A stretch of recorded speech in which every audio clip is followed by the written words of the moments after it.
Welcome to Dollars and Cents. Our podcast is designed to provide listeners with financial advice in a language you can understand. Created and hosted by Marc Freedman, President and CEO at Freedman Financial, he discusses timely topics that help individuals and families make smart financial decisions. Count on lots of energy, candid discussion, and a few laughs. And now, here's your host of Dollars and Cents, Marc Freedman of Freedman Financial. Welcome to another edition of Dollars and Cents with Freedman Financial. This is our video podcast. Brand new. Brand new. We're so excited to have you here. We've been doing this audio, and now we have a studio with all these lights and fancy configurations here. It's so exciting, isn't it? I guess. I'm hoping it's going to work. Well, we had tech guys here all last week. Right. And they helped us out, set up all this room, which is great. And now we're on our own, so we'll see. We'll see. There'll be some flub-ups along the way, but, it happens. Yeah. So it is dollars and cents, right? And right, dollars and cents. We've spent some dollars to hopefully make some sense of this podcast. But one never knows. One never knows. You know what? It really did surprise me, actually, how little money it cost us to actually build this whole setup. I know, and it seems so professional. Well, given what we used to do before, this is extremely professional. It sure is. It sure is. So welcome to our studio. We hope to be delivering more of these to you, perhaps on a weekly basis through the podcast and then through other things as well. Absolutely. We'll be doing our quarterly town hall. Oh, and we can do it here, can't we? We can do it right here in the studio. Yeah, this is very exciting. And perhaps we'll even take the podcast out on the road because they tell me that this equipment that we have is supposedly portable. Yeah. So we'll see. There you go. And we always go to some interesting meetings over the course of the year, and it's kind of fun to, to do a recording a podcast from the meeting. And it's always nice to maybe have a palm tree in the background or the crashing ocean. Well, and today it would be really nice if we had a real palm tree in the background and we were on the beach. It sure would have been, because today, we're actually, Marion and I here in the studio. Yes. There's nobody else here. Right. Nobody else is here in the office, right? Right, because we were threatened with 10 to 12 inches of snow, a huge nor'easter that we were not going to be able to get out for days, because I went to the supermarket last night on my way home with big mistake. Everybody was in there because you're never going to be able to get out of your house again to go to the supermarket. I don't know what it is about milk and eggs. What is it that people need to buy with milk and eggs? I don't know, but in one of the supermarkets, the bread counter's always gone. Yeah, the bread too. I don't get it. Completely gone. But, so what happened when we woke up this morning, Marion? So we woke up this morning to 10 feet of snow. Oh, yeah. Yeah. Maybe that was in our dreams. Yeah, exactly. We woke up this morning and there was nothing. It wasn't even snowing at my house. It was not at mine either, but we had told everybody else to work from home. Yeah, and you know what? Honestly, I have to say it's much easier for me to work from the office. I just have a better setup. I have all the records here. So, and I live very close by, so I tend to come in. But you surprised me because you said to me, you sent a note saying, "Hey, I'm heading into the office." Yeah, it was easier to do Zoom calls from here rather than. Certainly is. And that's one of the things that we do at Freedman Financial. We are very flexible with meeting your schedules, though we prefer to meet face to face. I don't like doing a lot of our conversations over the phone. We don't get to see facial gestures. We don't get to see what's really going on. Right. And of course, we're easily distracted. But a Zoom call now has been working pretty well. Yeah, Zoom calls are much better because at least you can see people's faces. Right. And I think that's really important. Though we do prefer the in-person. Yeah. It's so much better. And most of our clients live around here, and they prefer the in-persons. Absolutely. Yeah, but as the years have changed, as the decades have changed, the rules around financial planning, the rules around investing, the rules about thinking about our our financial future has really kind of changed. There's a lot of impressions that we have that come from our parents and our grandparents. And planning today is far different from what planning was decades ago.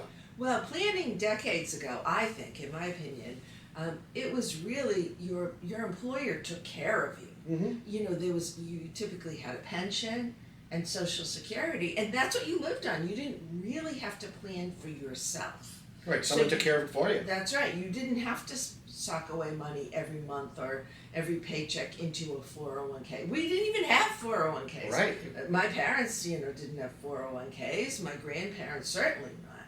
Yeah, it was pension, Social Security. Exactly. You had a little bit of money in the bank. Right. You had a house. And I always think the funny part is people would say, and I have a life insurance policy to bury me. Right.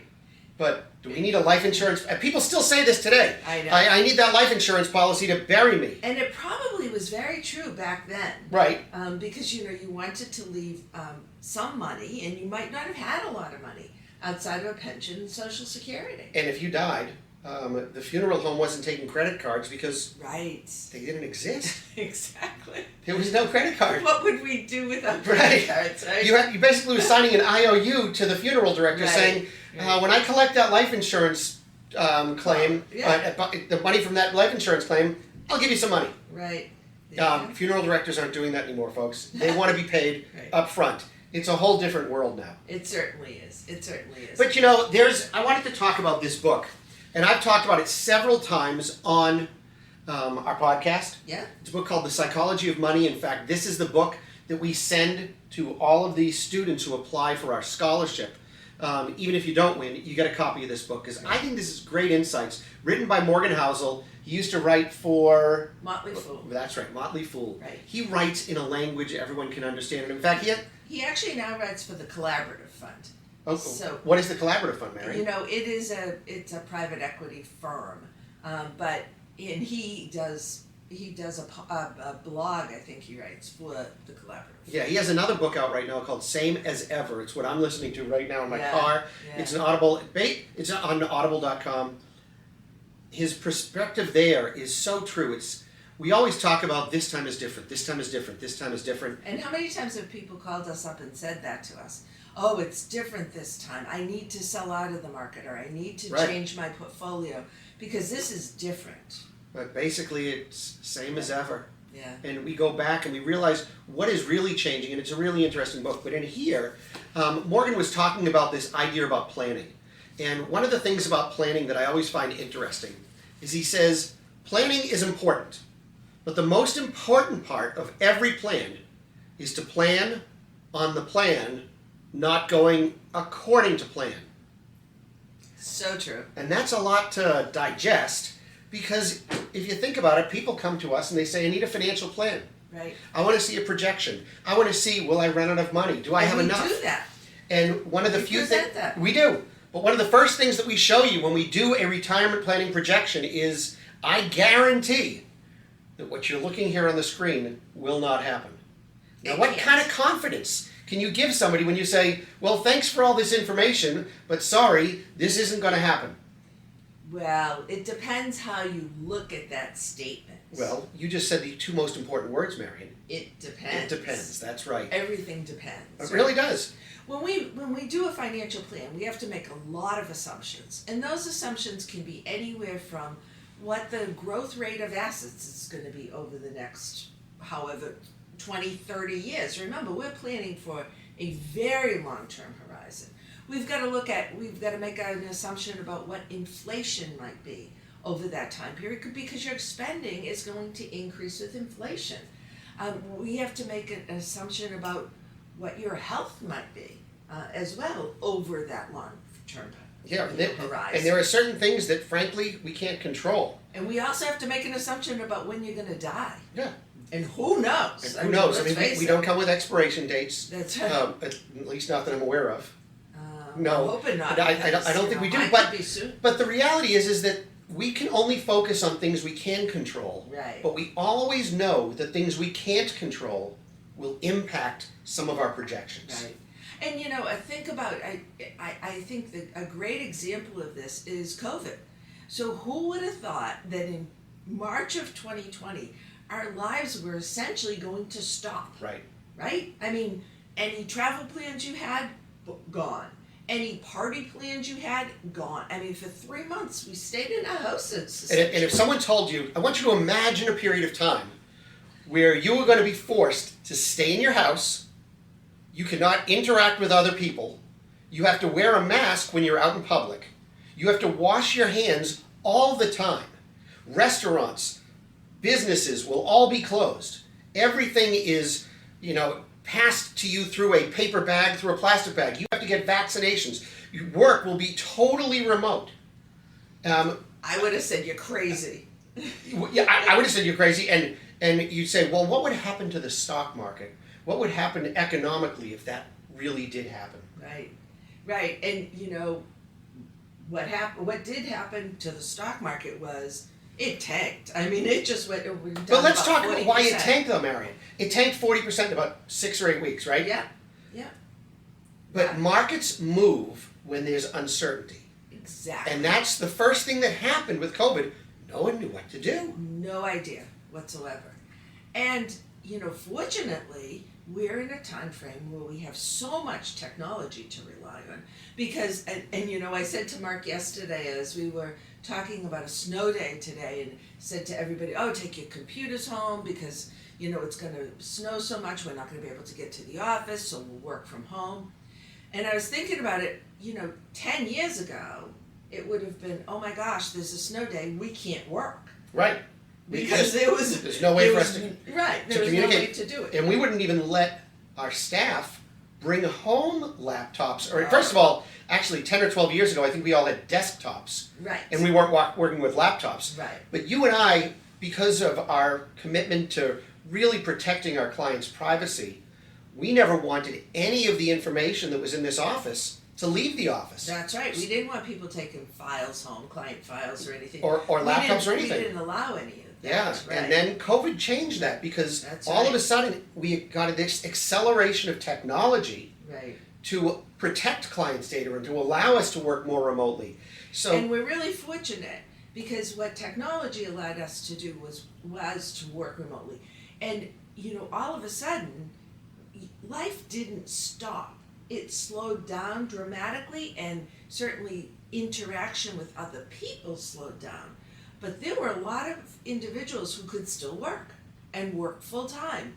They just did it from home. You could still get groceries. They might have been delivered to you, or you might have had to stand in line at the grocery store with your masks and I don't know, whatever else you might have worn to the grocery store. But you got all of that. So in reality, once the stock market realized that, or companies realized that life wasn't going to end, it wasn't stopping, the market came back very rapidly after COVID. It really did. That decline. And I mentioned Morgan Housel's book, The Psychology of Money. In his other book, Same as Ever, he talks about the fact that we go through periods of time in our lives that are unsuspecting, that are just uncertain and just are tragic in many cases. Right. They can be world wars, they can be 9/11, they can be COVID-19.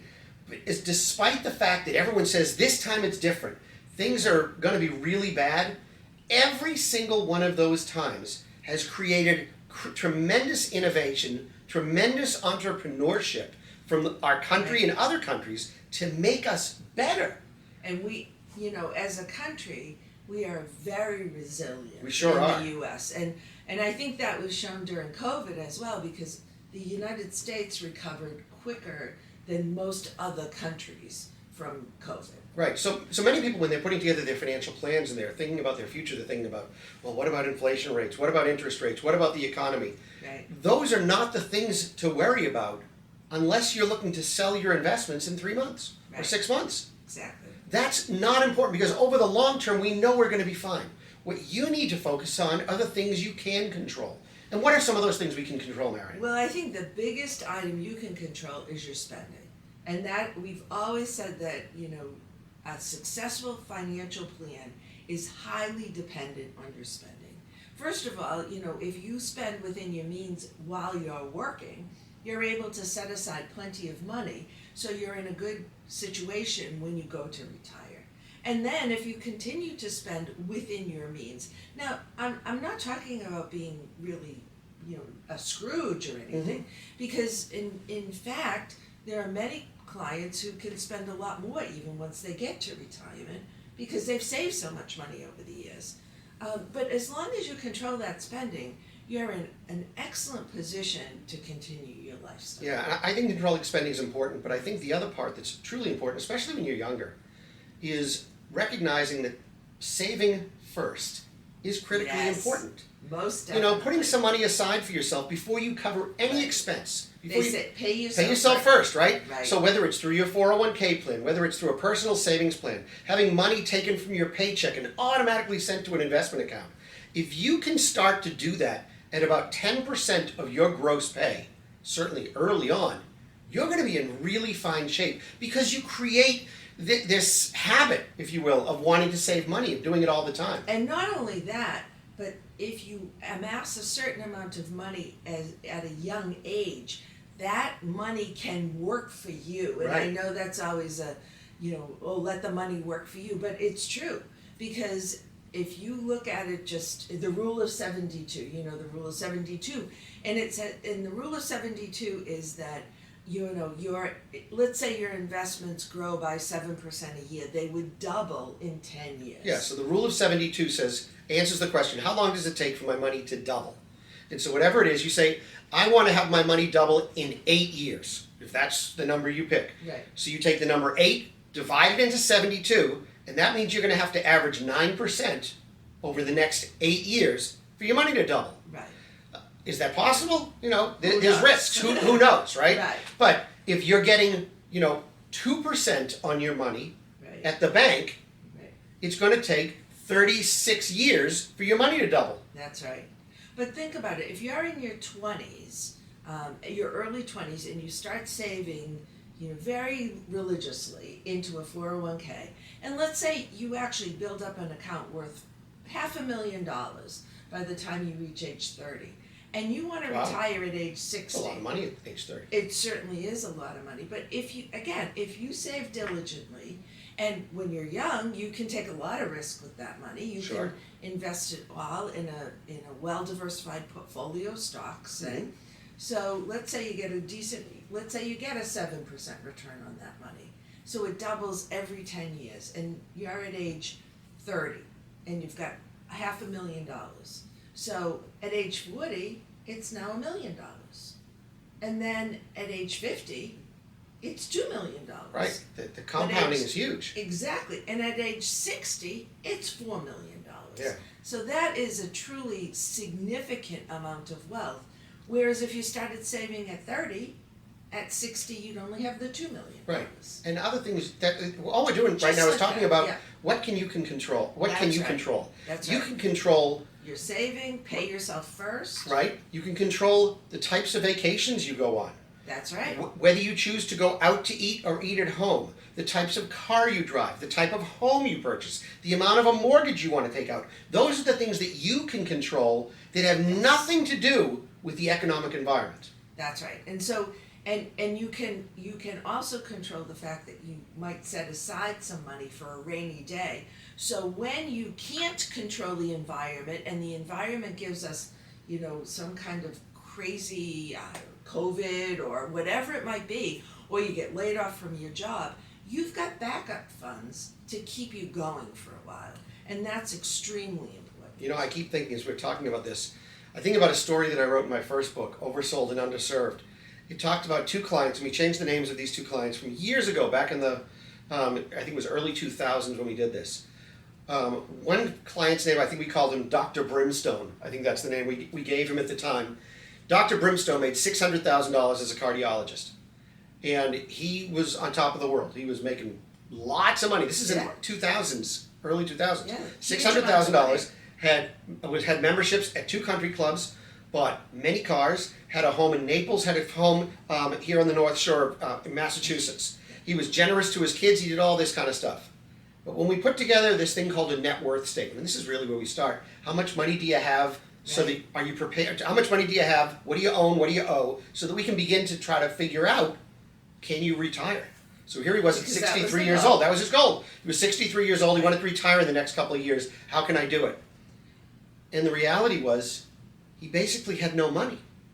Everything was Everything was locked up in huge mortgages, big commitments to country clubs. This image that he's created for himself, where he would have to spend all of this money, and maybe in mid 2000 he had about $800,000 put aside, and he makes $600,000 a year And spends even more than we brought in. Right. And then there was the other client. I forget the name that we gave him, Mr. Kelly or whatever it was. And he worked for a company like GE. He never made more than $100,000 in his life, but he always committed to putting at least 10% of his pay away from 18 years old when he started until now, and now he's married and has 3 kids. Put the kids through college. Right, but didn't go to fancy colleges. No. They went to state schools. Some of them even went to the military. It was actually more affordable back then, too. It sure was. But he had $1.5 million right. at age 63, and plus Social Security, even a small pension from GE. Exactly. And he was in great shape. So I always tell people, what you make means nothing. A lot of people want to brag, oh, this person's making a lot of money. This person's bringing in the dough. It's not what you make, it's what you keep. And also, don't be envious of your neighbor who you see, buying new cars or doing this or doing that. You don't know whether they're financing this through debt or they're actually making that kind of money. You're absolutely right. So financial planning really comes with a lot of depends. Not those kinds of depends, but it depends. It depends. It depends. And, as someone said, yeah, maybe financial planning down the road will come with depends. This is true. But, everything changes. And when we structure a financial plan today, we have to build it in such a way that you're not handcuffed, that you are ready to be able to adapt, and we can be adaptive with you to help you achieve that long-term goal. And we always say as well that a financial plan is not a one-shot deal. This is an ongoing living instrument. A fluid activity. Absolutely. And that's why we check in every year and we look at that plan. How are you doing according to plan? And I got to tell you, one of the things that helps clients the most realize that they're going to be successful is when they look at that plan a couple of years down the road, after they've been taking money out, and they realize they're still in good shape. Absolutely. And it's almost remarkable, I guess, to them that, oh my gosh, it's working. Yeah, I actually love pulling up financial plans when we're sitting with a client, financial plan that we started doing 10 years or 15 or 20 years ago. Right. And we talk to them about, I want you to try to remember, what is it that you thought you'd spend, or what did you think you'd make, or how much money did you think you'd have? And in many cases, those numbers are far larger today than what they ever imagined 10, 15, or 20 years ago. Well, and think about, the other thing is, most people will tell us, when we say, oh, we're going to plan to age 100, they'll look at me and say, I'm not living that long. If I live to 70, I'll be lucky.